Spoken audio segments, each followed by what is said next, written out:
মালদহের কালিয়াচক থানার মোজমপুর এলাকা থেকে ৩৩ লক্ষ টাকা উদ্ধার।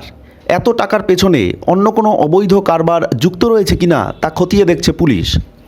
পুলিশ সূত্রে খবর, মাদক পাচারের সঙ্গে ওই ব্যবসায়ী ও তার ভাই জড়িত ছিল বলে অভিযোগ।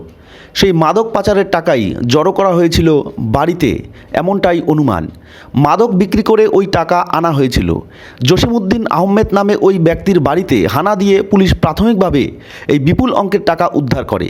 এরপর জসিমউদ্দিন ও তার ভাই রবিউলকে পুলিশ গ্রেপ্তার করে। তবে এই মাদক কারবারের সঙ্গে আর কেউ যুক্ত রয়েছে কিনা তা খতিয়ে দেখছে পুলিশ। পুলিশ গোপন সূত্রে খবর পায়, কালিয়াচক থানার মোজমপুরে বিপুল পরিমাণ টাকা মজুত করা হয়েছে।